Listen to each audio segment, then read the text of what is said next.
I will call the February 8th, 2023 meeting, of the Manitou Springs Planning Commission to order. And before we start, I'd like to get a motion to move item 3 to precede item 1 on the new business.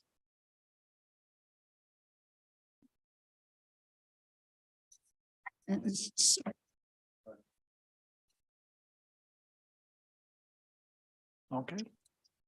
All in favor? Okay, so that carries. So we'll hear item 3 first, but actually I should start by recalling roll. Commissioner Armstrong. Here. Commissioner Graybill. Present. Commissioner Wilson. Present. Commissioner Latimer. Present. Commissioner Casey. Present. Commissioner Storm. Present. Okay, and I'm Commissioner Delwich. So first item is approval of the minutes from the November 17th, 2022 special meeting.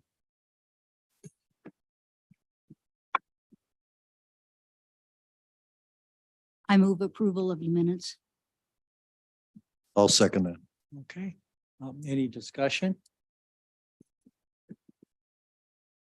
Okay, let's vote. All in favor?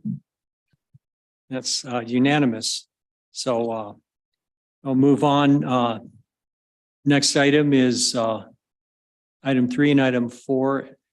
Major development 2301, 701 Manitou Avenue, Manitou Springs Carnegie Library. Request by Ratio Architects applicant.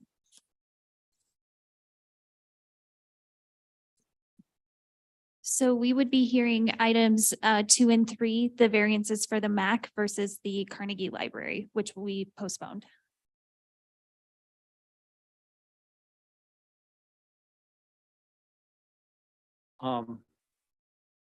Yeah, I moved item 3 and 4 so we could postpone them.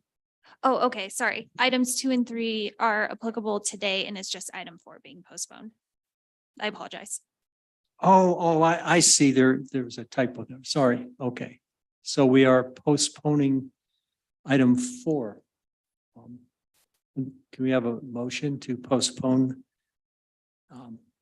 item 4 to February 22nd?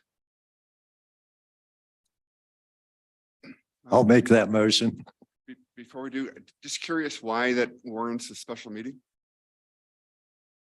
There are special timing considerations that needed to be taken into account, and we can go through all of that in the next presentation or in the items presentation. I just don't want to give any pre-discussion ahead of that item's public hearing.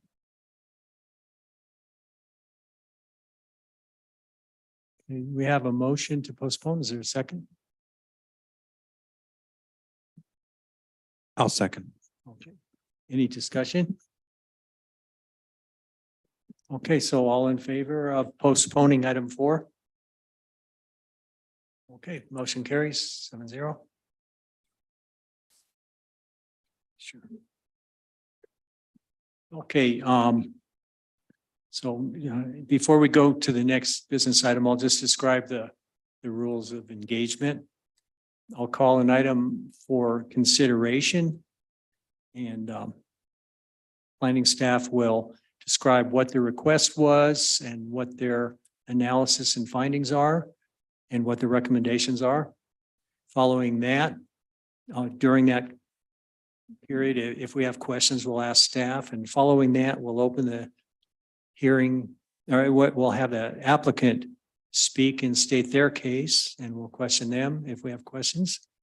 Following that, we'll open the hearing to the public, and anybody in the public is entitled to speak on that item and state their opinions on that particular item under consideration. Following that, we'll close the hearing, the public part of the hearing, and we will deliberate, and we will either vote to approve, deny, possibly table an item if we need to, or possibly modify the request if we can, and if it's reasonable. And as we go through this, we're guided by the zoning code and the subdivision code. We don't legislate. We're specifically interpreting what's in our code. So with that up, are there any conflicts or ex parte contacts to disclose? Okay, seeing none, we'll move on. Item 1 is Mr. Chairman, sorry to interrupt you. I'd have a request that in the future, somebody unlock the bathrooms. I don't know why they're locked now. It seems excessive for Manitou, but my request. okay. Okay, so I'll second that. yeah, okay, I could tell you the secret code, but yeah, that's a good thing to feedback. I guess to the administrator. So I guess we move on. Item 2, I think this is variance rear yard setback 0 feet where 10 feet is required, 513 Manitou Avenue and 6 South Path. Douglas Edmondson, applicant on behalf of Manitou Arts Center. And item 3, side yard setback 0 feet where 5 feet is required at 6 South Path. Same applicant. Hi, good evening. This is Chelsea Stromberg. For the record, I'll be presenting this item. Can you all hear me okay? Yes. Okay, great. So as stated, V2208 and V2209 are 2 variance requests for the Manitou Arts Center. The reason these are being requested together is because there is a concurrent administrative minor subdivision being processed, which we will get into. So the applicant has requested this variance, which was heard in 2020. It was approved by the Planning Commission. Both versions of this variance, excuse me, were previously approved. However, the plat was not recorded within the allotted time frame, which led to the expiration of the variance's approval. So due to the existing construction and placement of the existing buildings that overlap current lot lines, the applicant is requesting they have applied for a new subdivision, which again is being administratively processed. And because of the way that the buildings are on the lot and minimum lot size requirements, things like that, it does necessitate these 2 variances, which allow the lot lines to be drawn around the building. So here is the plat as it currently exists, and the requested plat, which breaks it into 2 lots and clearly delineates the residential part of the building from the commercial part of the building, as well as the parking lot. So this lot 2 kind of zigzags up and around the residential portion of the building and continues out to South Path and allows the lot to have frontage. Here you can see a little bit more clearly, well, maybe not, it's clear to me, but the red line denotes lot 2 here. And you can see the building's outline as well, which overlaps several lot lines. And this little portion of the building is residential. And by separating these 2 portions of the building, it allows them to be sold separately. So these variances are to allow this line to exist. It creates 0 foot setbacks for this portion of the property, as well as this portion of the property. So this is 513 Manitou and 6 South Path is where you would see these addressed. And so 6 South Path, this would be a side lot line. And for 513 Manitou, this would be a side lot line as well as a rear lot line variance. Staff recommends the same conditions as was on the previous approval. Number one, the approval is contingent on the approval of an administrative minor subdivision to create the 2 lots from the subject property. Again, this is being administratively processed. It has gone through the entire public hearing process. It received no comments and is tentatively scheduled for approval, contingent on the approval of these variances. So it's kind of, they're tied together in that way. Condition number 2, the variances are granted to the existing development and no additional building area for either 513 Manitou Avenue or 6 South Path will be covered by these variances. Additional or new construction that does not meet setbacks would require additional variances. And this concludes my presentation. Any questions for staff?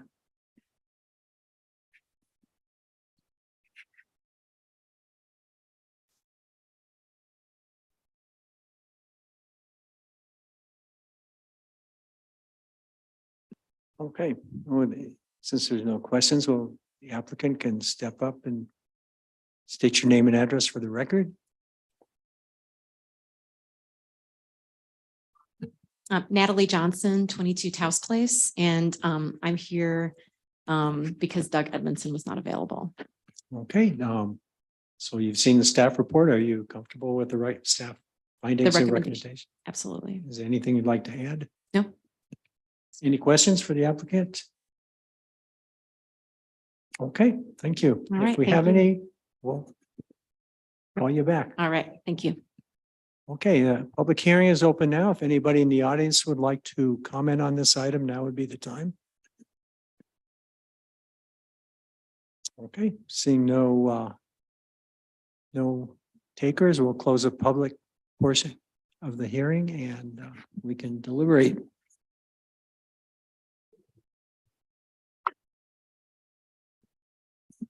Anybody like to weigh in, make a motion?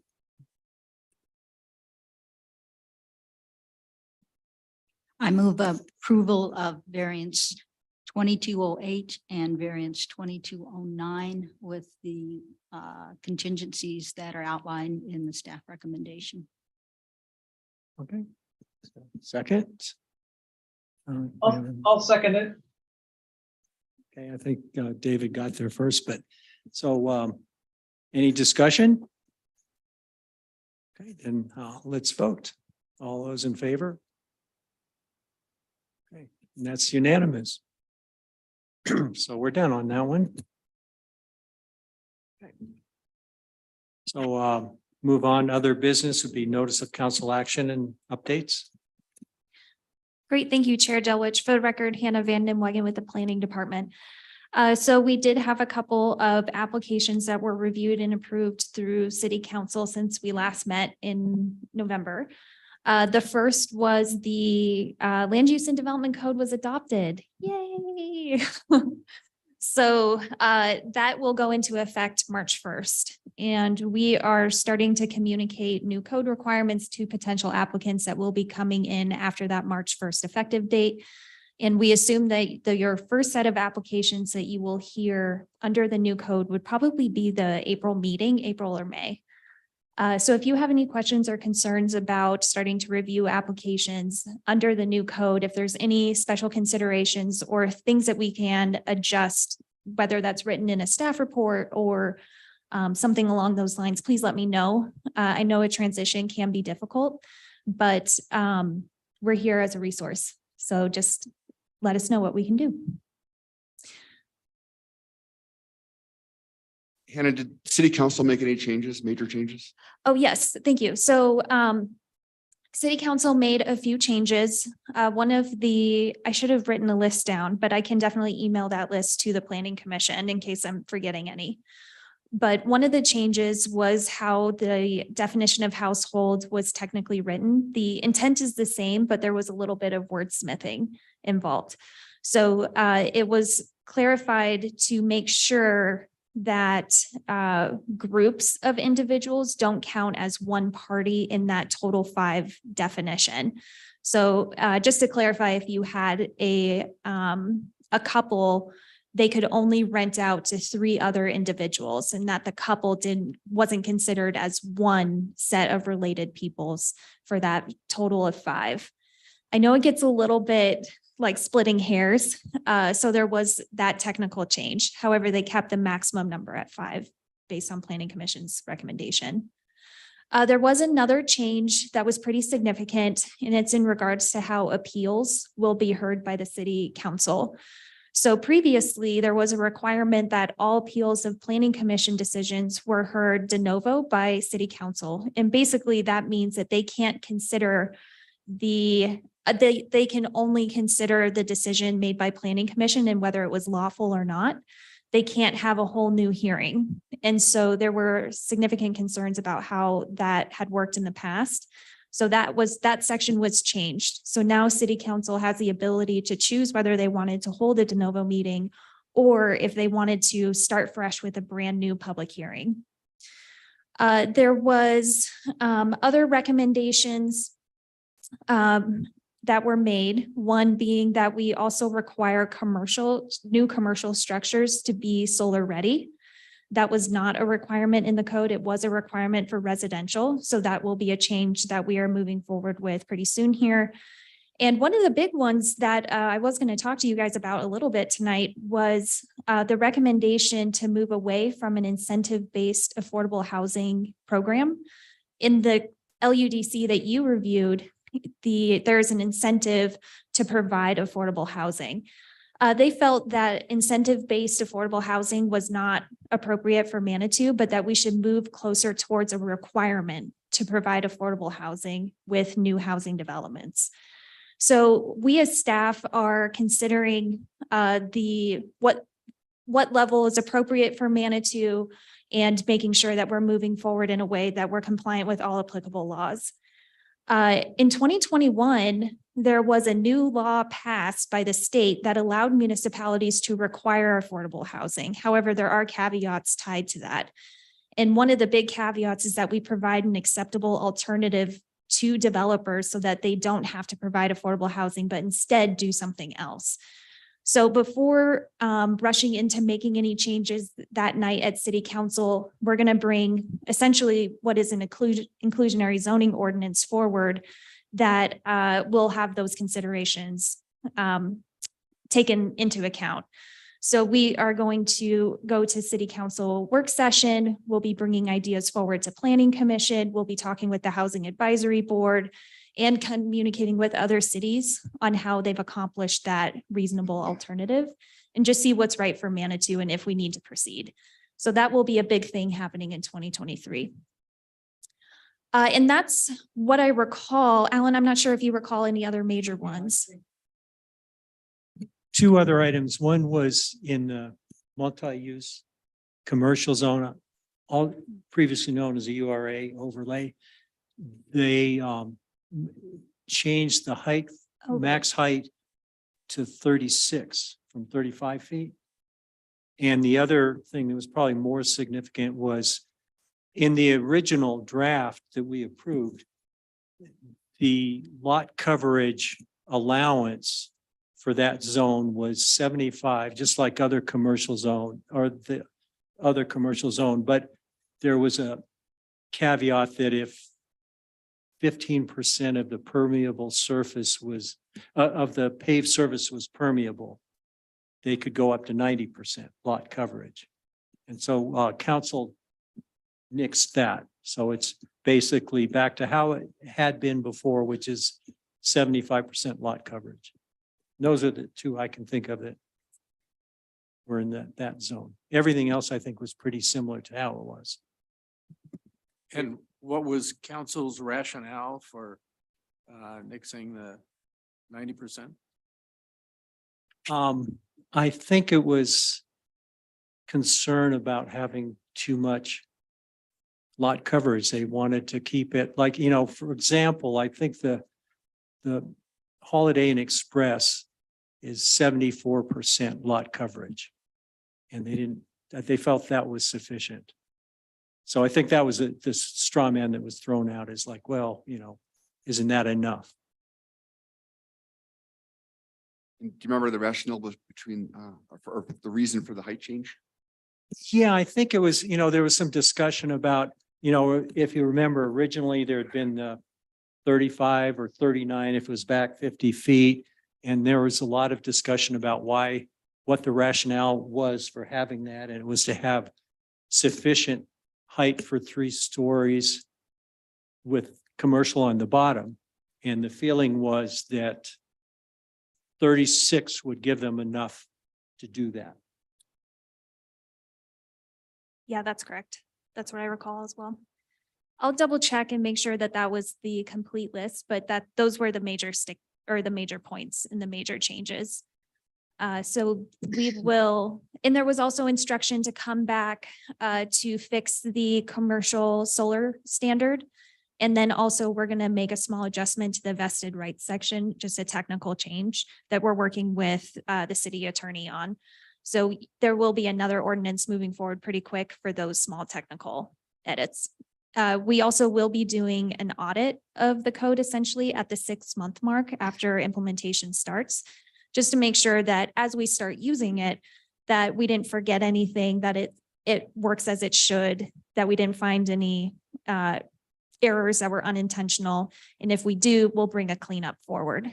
And then at the year mark, we'll come back and do another assessment just to make sure that it continues to go in the direction that we need to. But we do need to give it time to kind of start working its magic and then come back with cleanups after a period of starting to use it.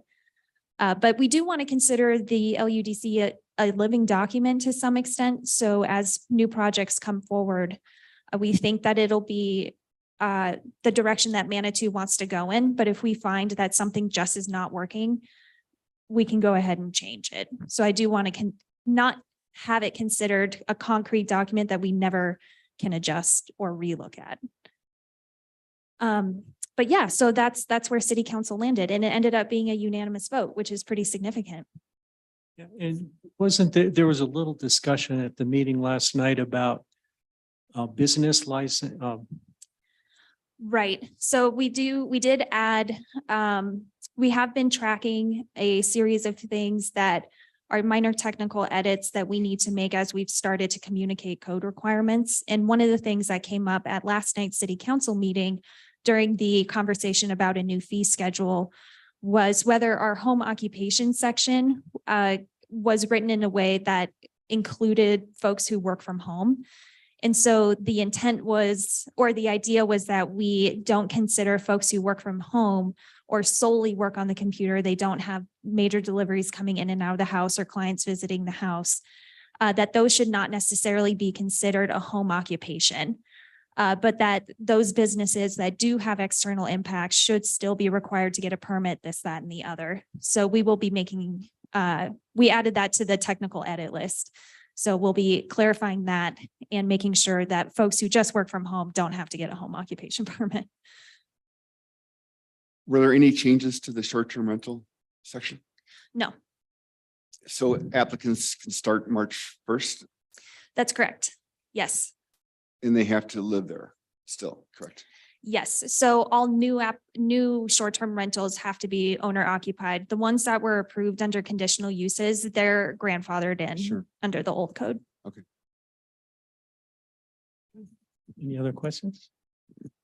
Okay, so we're at the end here. I guess, I do have just a couple of housekeeping things. Oh, and one other business item from council was the major conditional use for a food truck at Emerald Fields that you heard back in October, I believe.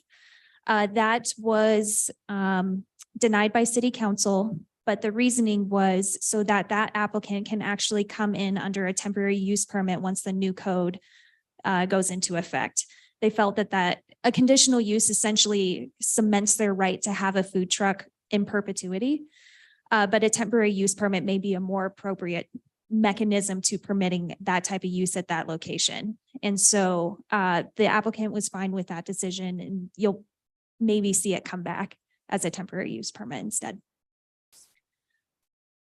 And one last housekeeping item, we did have a planner to start on Monday.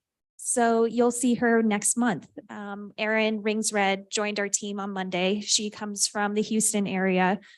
She has a lot of experience from a pretty notable private sector firm called Design Workshop. They have a Colorado office that, I mean, they win awards like right and left. So we feel pretty lucky to have Erin, and we're really excited for you guys to meet her. Anything else? Yes. At one point, we talked about opening up these meetings in the beginning for 2 minutes or whatever for public input on anything. I don't know if we have to look at that as a team or just say yay or nay, or how to get that on the agenda, or even how that works. I think we agreed that we wanted to do that. We do or no? We do? Do. Yeah. Okay. Yes, that's my recollection. And so I guess that's something we can just start. Okay. And, I guess the one thing I actually was thinking to ask Austin, our attorney, was, what how we engage. And I think the way council does is when someone speaks, there's absolutely no back and forth. And I think, that's probably. Well, I thought they could ask questions. They just can't make a decision. Yeah, I guess it just has to be real careful with the quasi judicial stuff.